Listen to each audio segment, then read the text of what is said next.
Bill and Melinda Gates have been working on a plan with major world leaders for quite some time now. Melinda and I picked back in the year 2000 where we first got going. But what exactly have they been working on for over 2 decades? The World Economic Forum engages the foremost political, business, cultural, and other leaders of society to shape global, regional, and industry agenda. And their goal, based on their website, is to shape the world into a unique institutional culture. A one world government, a one world culture, a one world religion, and a one world king. Now you can call me crazy if you want to, but I can tell you that all of this fits right into the plan of the Antichrist, the final Antichrist the Bible talks about in Revelation 13. We're headed toward a one world global government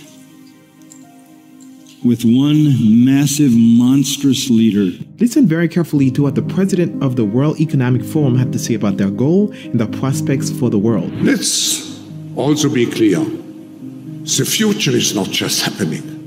The future is built by us, by a powerful community as you here in this room. We have the means to improve the states of the world. Well, it is certain that these people are influential and powerful, and they have money beyond anything. However, there is something very important that they need to do before this whole plan can be unraveled. Now listen very carefully to the King of England's proposal at their annual meeting. Here we need a vast military-style campaign to marshal the strength of the global private sector.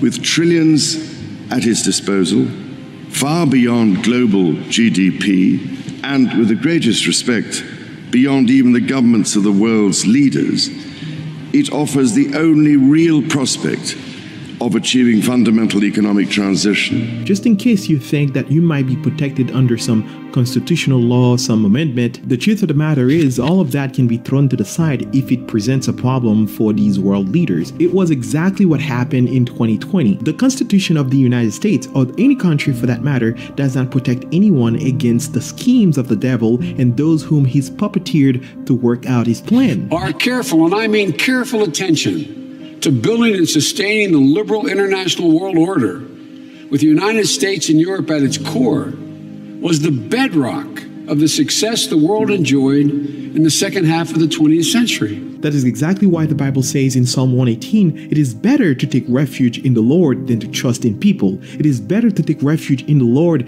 than to trust noble men. Instead of trusting God and trusting in His sovereignty and His infinite power, we turn to men to rescue us from our despair. And think about it, all these billionaires and powerful men and women such as Bill and Melinda Gates, all in one room every year for this annual meeting, and the best they could come up with is to play right into the hands of Satan and his final Antichrist.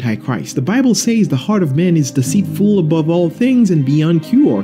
Who can understand it? You cannot put your trust in men, and certainly not these people. Now, where is all of this going? This is the kingdom that Satan is pulling together as the final attempt to dethrone God. It describes this kingdom as having powers like a leopard, a bear, and a lion.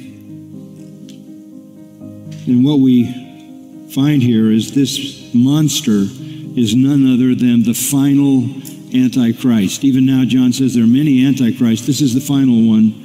He rises up out of the sea, out of the nations. He consolidates all world power. This is globalism, symbolized by 10 horns, a number of completion as his 7 heads. He has the consolidated power and the consolidated authority. He is a blasphemer, but a powerful one. And the dragon is Satan.